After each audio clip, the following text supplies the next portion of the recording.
Hello, this is Linda Vettrus-Nichols, your educational efficiency expert and creator of the Pattern Learner System, a variety of individual kits that support your child's innate capacity to learn. I believe that early intervention is key for ensuring that all children reach their full potential in math, reading, handwriting, and spelling. I have an amazing guest to introduce to you. Mercedes Samudio, author of Shame-Proof Parenting, teaches parents how to get to know their children. Nice. Mercedes is a licensed clinical social worker with a private coaching practice. She has worked with various family units and even children living with mental illness. Mercedes seeks to empower parents to believe that they are already great guides for raising healthy and happy children. She believes that shame-proofing your parenting is more about raising humans who understand the journey of being empathic with themselves. How key is that? So, how do you know if you're doing the parenting thing right when your preschooler is throwing a tantrum or when your teenager is acting out? Well, listen up, everybody, because we're about to find out. Welcome, Mercedes. Hey, thank you so much for having me. Oh, absolutely. And I know I've told this a million times. I absolutely love your book. Thank you. Thank you. Yeah, and you have an amazing story as well. Do you want to give us, I mean, it's a really hard story to listen to. So it's the basis of your book and it really makes perfect sense too. So I was raised by my step-grandmother after my maternal grandfather passed away, who was my actual guardian.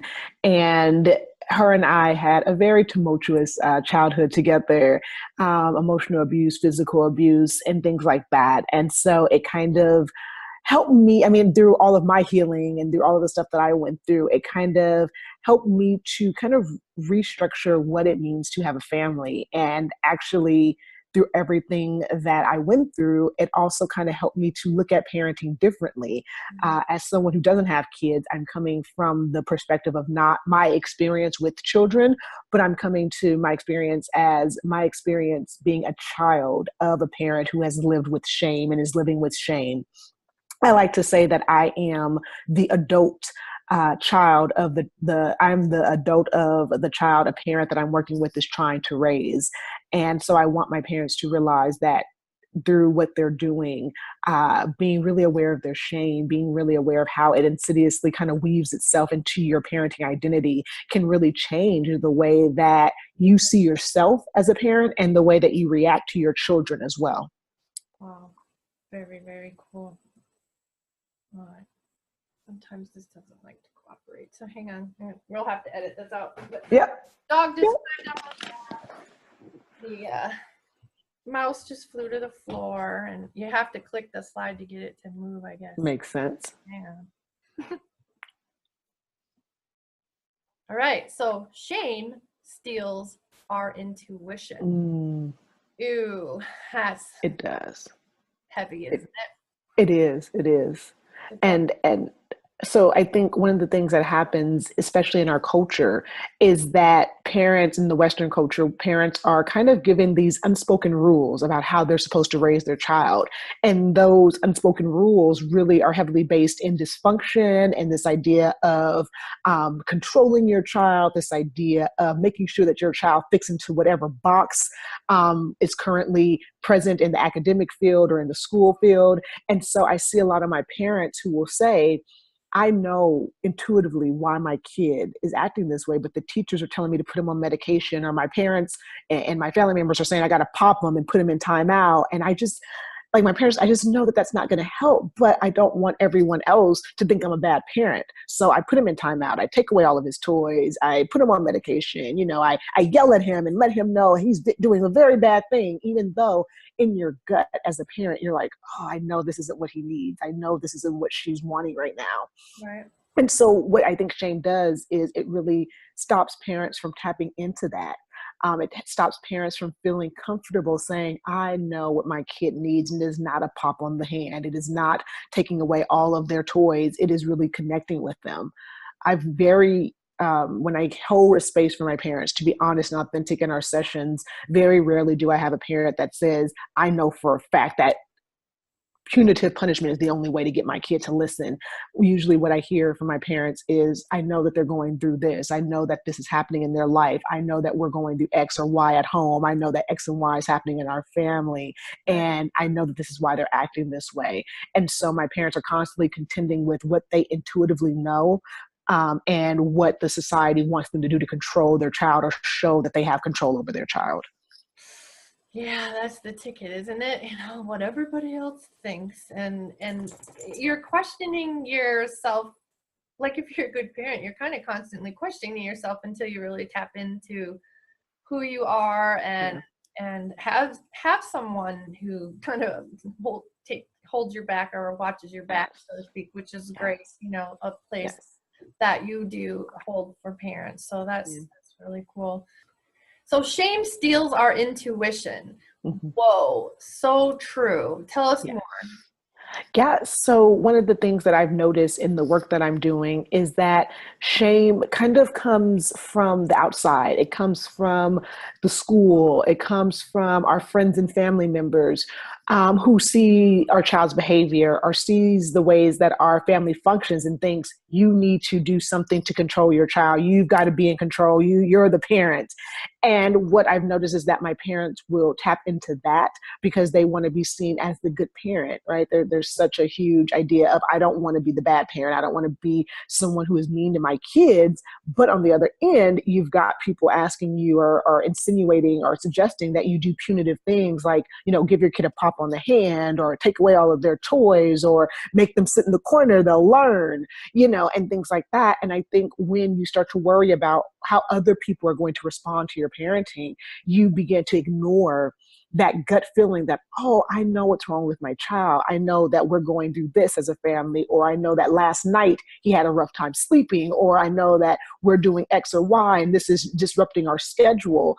And so even though intuitively you know what may be causing your child's behaviors because of what the external world wants from you, you really kind of end up going along that route because you don't want people to judge you. You don't want people to shame you. You don't want people to say, oh, see, I wouldn't do that if I were you, or see, it's because of you, he's acting this way.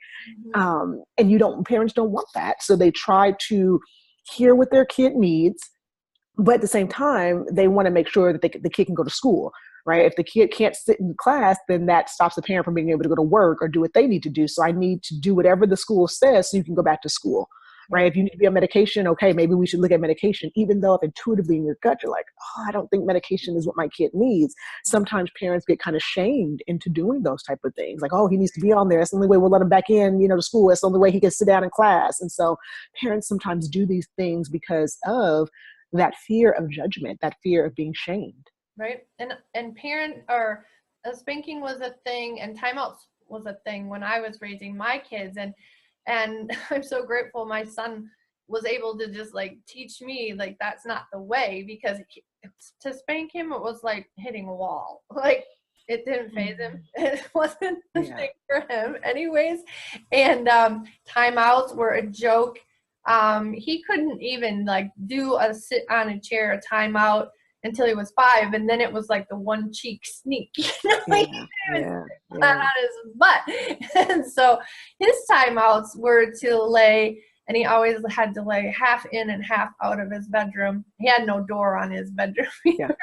But and do Legos, and that was the best timeout that either one of us could have, because it would last forever, because he'd go into that hyper focus, right? Right. Stuff. He'd go into that hyper focus, and he could actually re-regulate and calm down, and we could all stay sane because of it. It's really nice. Right. All right. And so it's so important, and you do such a good job in your book of explaining about knowing yourself. Your grandma didn't really know herself either, and I love your story. Know yourself and your child. So So what I mean by that is I think a lot of times parents don't get a chance to really know who they are as a parent. As soon as you have a kid, you start. You don't have a probationary period to learn the ropes, so to speak. You kind of just start. And so right? There's no 90-day period to see if you got it or not. Like you get at a job or somewhere else, like you just Well, yeah. start. Well, and Mercedes, I mean, my background's special ed. I used to go knocking on doors. Hey, can I help put your kids to bed? You know, everybody's like, Lynn's going to have 12 kids. She's like the best with kids. And I got 2 really tough kids. Yeah. And I had no clue. Right. And I took took my son to a child guidance center, and they're like, well, you could join this parent group. And all I could think is like, and sit around and tell everybody like how to do this, because I probably could help everybody in the class, just I can't help me because these guys are just like way over the norm. Yeah. But that's the piece of knowing yourself where I think as a professional, we get a chance to get to know ourselves. We get a chance to try it out. We do internships, we do jobs, we have mentors, we have supervisors. You don't get that as a parent. You don't get a supervisor as a parent. You don't get a mentor as a parent, you know? And so you really have to take it upon yourself as an individual to say, who am I as a parent? I know who I am as a professional. I'm a therapist. I'm a, a teacher. I'm a this, or I'm a lawyer or a doctor. But when it comes to your parenting identity, you have to be proactive about what is this for me, right? And so I think a lot of times parents, especially I think society, we feel like we tell people, oh, you'll figure it out along the way. Oh, it'll get easier. And we kind of start parents off with this myth that they don't have to do much to figure out who they are. It'll just come. And I think for parents who it doesn't just come for, that's even a huger shame thing where it's like, oh, Linda just seems to get it. What's wrong with me? You know, why am I not getting it? Why am I not understanding? And I think that begins to distance yourself even further away from your identity because you're too busy shaming yourself and beating yourself up than to take that time to reflect. You know, I'm looking at Linda, oh, her kids are so good. And then I look at me and I'm like, oh, my kids can't even sit down and something's wrong. Why can they get it, but not me? And you're doing all of this and you're stopping that process of really sitting down and saying, okay, who am I? And who are the kids that I have in this house? Who are we? Right? We're not Linda's kids. We're not Mercedes' kids. Who are we? Right? And so that's such a huge piece of tapping back into that intuition of who are we and what is this connection that we have? Yeah, I used to sell Discovery Toys, and then I moved from Minnesota to the East Coast, and they were about 3 years behind in child development. And people were literally doing that in the neighborhood, like thinking I was just this whiz with my kids. Well, guess what? My kids had what we called company behavior. They were beautiful out in public. They were beautiful in their classrooms, you know. And my daughter had like trouble with her first grade teacher. They really butted heads. Other than that, my kids just really could keep it together in the classroom too. So that then they come home and let me have it, you know, all of it. And it's just like I felt this big, and then where do you go for support, you know? And I started helping other parents as my kids got older, and then I found like lots of resources of things I could have done with my kids, but I was like, where was I when I needed me? Right. Cool. All right, and the be reflective part, what is that?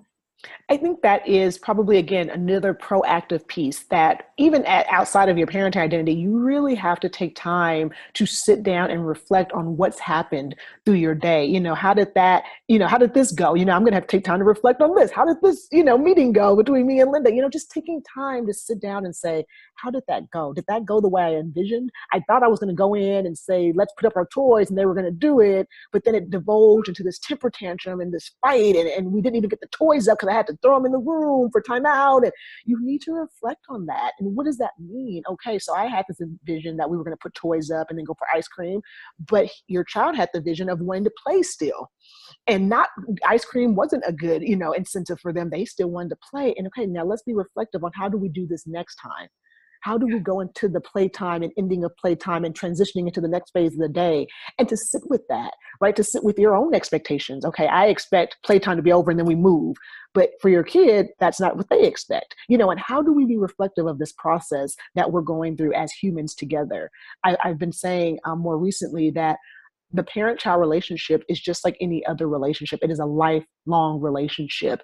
And it's not just simply about connecting, but it's also just about really kind of constantly reflecting on, okay, how did I want that to go? How did it go? And how would I like it to go next time? And just kind of also just going with that flow over and over again, and not feeling like I told Linda to put her toys up, so now from now on she knows to, right? But this idea of every time, maybe for the rest of your kid's life, that the toy, that transition will just be something that they have a hard time with. So it's toys when they're kids, it's video games when they're older, it's getting into homework when they're older, it's getting to work when they become adults. Like that transition for your kid just might be a part of their personality that is a lifelong struggle for you guys, and being comfortable in that fluidity, being comfortable that if I say it once, you should get it, and erasing that myth.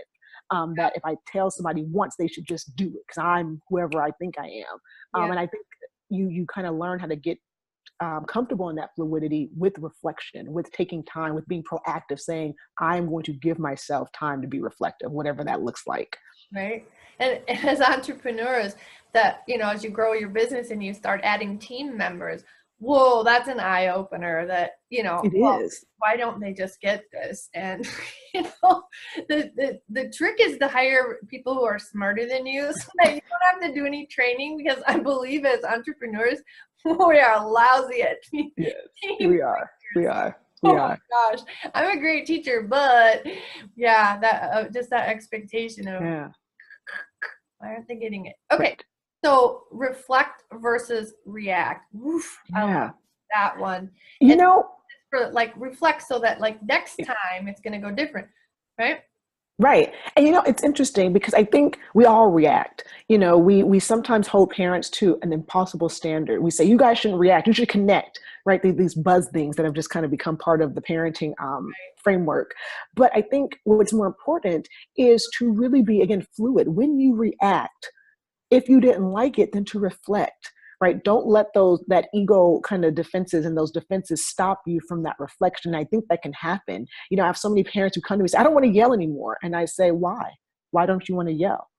Well, because I shouldn't. Well, you do. That's obviously how you react to things. So let's talk about that. Where did that come from? How did you learn? There's this meme going around that my kids, I'm the nicest as I can be the first couple of times, but then by the third time I've got to yell and everybody moves, right? And so we have to realize that is a progression. That's a journey. That if my family has taught me as a parent that the first 2 times I say, hey, please, very quietly, and no one does anything, but when I actually say, hey, everybody, and then everyone moves, I actually just learned something. I learned that that's the only way I can get people to move. And so instead of telling parents to stop reacting, we need to really reset that structure in the family. Why does everybody move when you yell? Why does that happen? Why do you think it happens?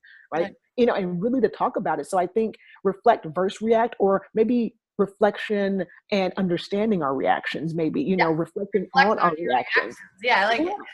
Right? Because I think we all react, right? And we all learn things, right? We all know that if I do something and that gets a response from somebody, then I'm going to keep doing it, right? So to just stop reacting to it, it's kind of like, it's counterintuitive. We have to understand, how did you learn this reaction in your family? How did you learn that yelling gets everybody to do something? And what can we do in the family to restructure it so everyone hears you when you're saying please in a calmer tone? Yeah. It's amazing. Yeah. Okay, create a safe space. Right? For mistakes, I don't believe in them. They're learning experiences. It's not about a mistake. And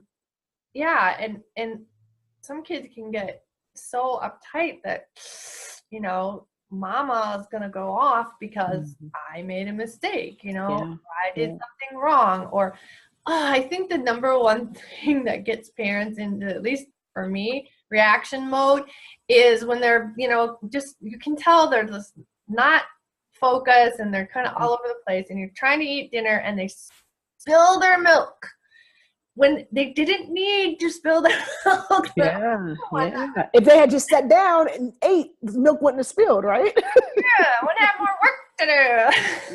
And of course, we had a table with the crack in it, the 2 half circles, and then there's it's not just spilt milk; it's dripping on the dog under the table. And I think it goes back to what I really talk about, which is this idea of our parenting identity. So we come into parenting with so much. Our kids are supposed to sit at the table and eat. They're supposed to go to bed when I say. They're supposed to pick up toys when I say homework, you're supposed to.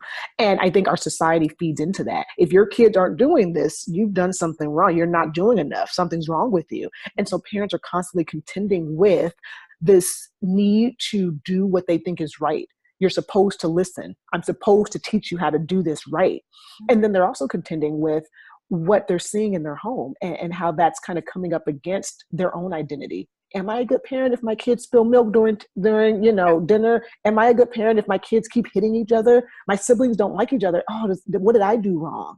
Yeah. And so I think in creating a safe space, it goes back to what I kind of have been talking about, which is this idea of really looking at who actually is in your home, not who you're supposed to have in your home, not who everyone wants you to have in your home, but who actually is sitting here with me every day, who's running, through the halls every day. Like, who is this? And I think when you create a safe space, it is honoring that. Who are you? Right? If you're not a Zen parent, then why would you try to do that type of parenting? If you're a really active person, why not, like you say here, create your own parenting manual, pull from different places and say, well, I'm a really active parent who's really outgoing, and so we like to be in nature and we like to be out here and we like to do these things.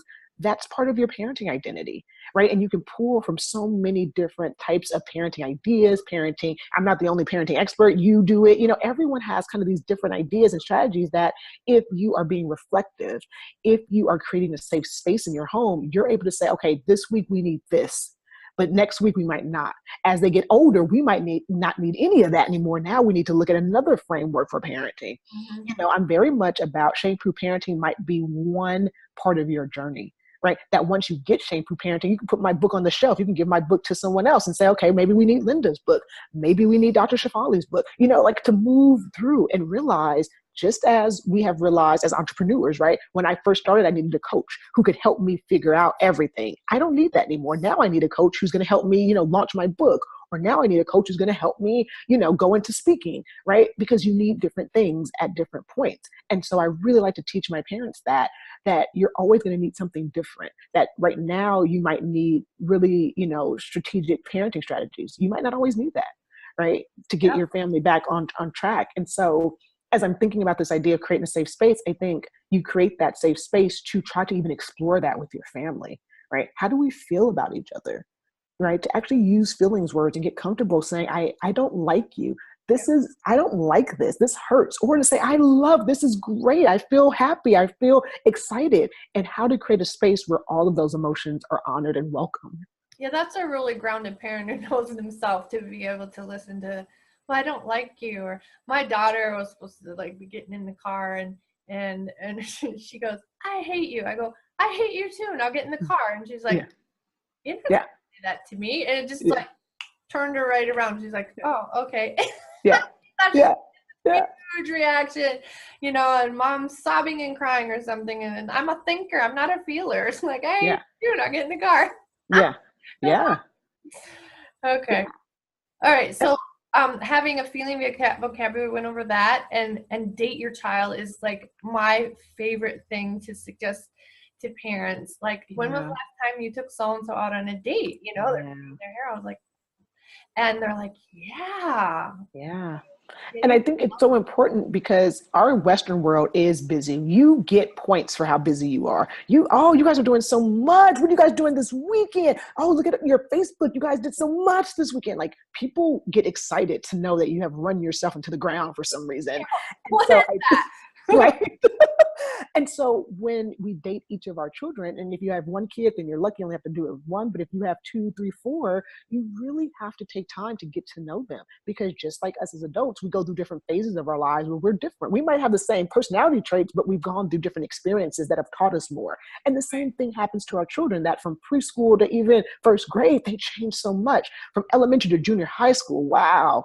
Junior high to high, they change so much. And some of that happens while we're watching them, because when they're younger, they're with us 24/7. But as they get older, and they start having football teams and recitals and friends, and they start to change outside of our perspective. They start to change and have experiences that we haven't seen because they were at so-and-so's house, or they were at so-and-so's party, or at so-and-so's this, and we weren't there for that. to see how they went through that experience. And so when you go on a date with your child, you have that special time, you get to hear about how it felt when you and Linda went to the movies. Oh, you guys had a good time. What was that like? Oh, well, Linda said we should go to Sephora and steal an eyeliner, and I didn't think that was a good idea. Oh, well, what happened? Well, she did it and I just left. Okay, let's talk about that, right? But to have that discussion and to have that moment where you were somewhere and you were put in a predicament that I wasn't there to help you through. You had to figure out what to do there. And maybe you made the wrong decision. Maybe Linda convinced you that you should steal the eyeliner and you did. Okay, but let's talk about it. Did you feel good about it? Did you feel like, oh, I did something? What happened there?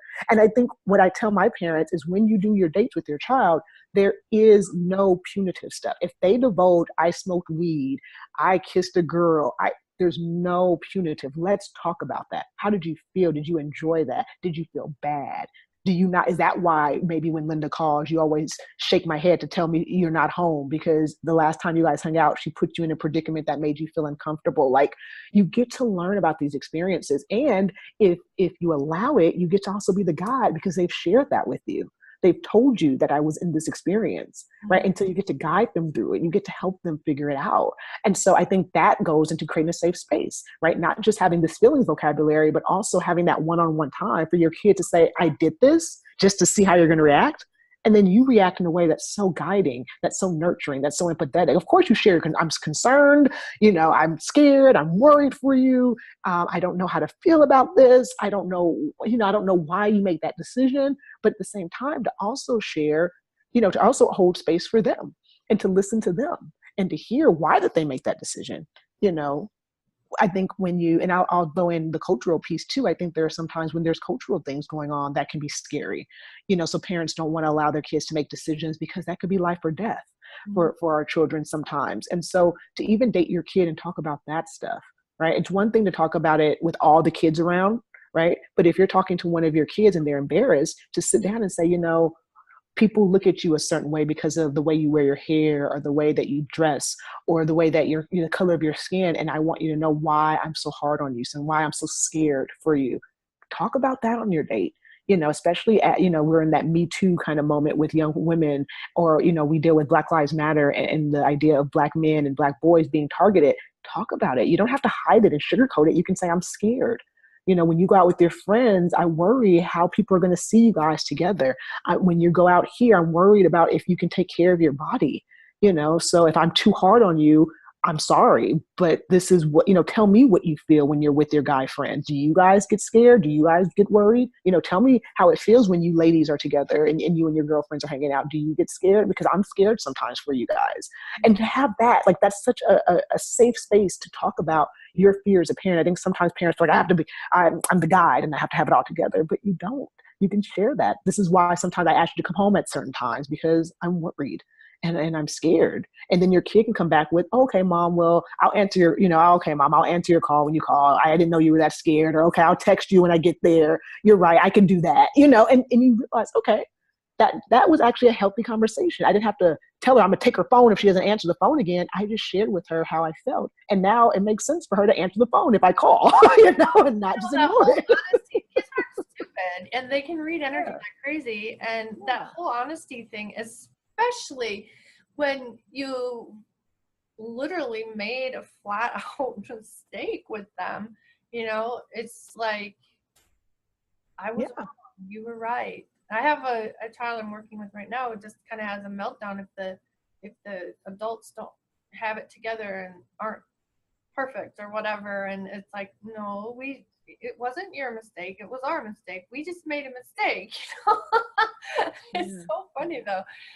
Live and learn. Okay, so and you have great information on your book about creating your own parenting manual. In fact, throughout the book you're referring to that. So do you have a little bit to share? We're pretty much wrapped up. I think I said it a little bit earlier, but it's this idea of really taking time to understand who you are as a parent and really asking for resources and finding resources that support you in this time. I think we all know that when our kids are toddlers, we need certain things. When our kids are school age, teenagers, we all need certain things. And what I teach my parents is not to hold on to a specific type of parenting But to really look at, okay, well, when my kids were toddlers, I really needed, this type of work and I really needed this type of support, but my kids are older now and we're looking at these issues and these concerns are coming up. And so I might need this type of parenting philosophy. And just to be able to be that fluid with it, that if you like me, don't just read my book. I love it. Thank you. I appreciate it. But there are other people. There have been so many times where people will tag me on Facebook, oh, Mercedes knows this, and I'll refer to someone else's book because what you're telling me is not what I cover in my book. But this person covers this issue and they cover these topics, and my colleagues say, oh, I thought you were going to put yourself. I was like, no, this person didn't ask for this. They're asking for X and Y, and they're looking for, these concerns, and this author has those concerns down, Right. and I think it's really important that we, even as parenting experts, have that knowledge too. Yes, my book is great and please buy it. Yay, yay, yay. But at the same time, Linda does stuff that I don't do, and so she has frameworks that I don't touch or don't cover. And Right. so that might benefit you at this time. And maybe in a couple of years, you'll need my book. And a couple of years after that, you'll be on someone else's philosophy. But it's really about giving parents that permission to find the frameworks and the strategies that work for them. And Right. then also giving them that permission to be fluid, that they might not always work. And that's okay too. Yeah. And it really, it goes for anybody to Mhm. know yourself so that you can be in alignment. And that builds the know, like, and trust as a parent with your children and as an entrepreneur with your clients. Yeah, 100% agree with that. I love that. Okay. Oh, we got another one. So Yeah. conflict as an awareness alert. Yeah, we pretty Yeah. much been alluding to all of that too. And Yes. having empathy Yes. for self and admitting that there is a problem, like you don't have it all together. We've pretty much gone over that. Is there anything else you want to add before we get into empathy versus guilt? I think we've talked about all of that. So I think the topic that you actually have right there, conflict as an awareness alert, is something that I have to teach a lot of my parents, which is conflict doesn't mean you're a bad parent. Conflict is just saying, hey, something's amiss here. Something is going on in my family and we might need to get together to figure out what it is. Right. And I think, again, our culture tends to market conflict as something to squash, but I see it as something to be like, okay, right? What's going on? We're ready to move. Maybe what we've been doing isn't working for us anymore. And that's why people are fighting back and everyone's slamming doors and no one can stand each other. Okay, maybe we need to reevaluate our family again, Right.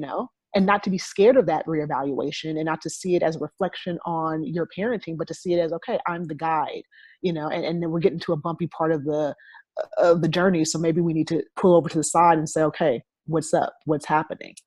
Yeah. Yeah, my second husband and I came together really, really fast, and Mm-hmm. we were like married in like 2 weeks' time, Mm-hmm. and we did not know each other's triggers. Yeah. Yeah. So that got to be this huge awareness thing, and Yeah. one day I go, knock off that husband stuff, and he's like, knock off that wife stuff, and I'm like, yeah, what is that? And it's like, you know what? That's respect. That's like lack of respect. Like, okay, well, let's just like not be husband and wife. Let's just be lovers then instead. And he's like, okay. Yeah. And Yeah. that's the same with the kids. Pretend they're not yours. Like they're the neighbors, and tippy toe around them a little bit more and be a whole lot nicer to them, right?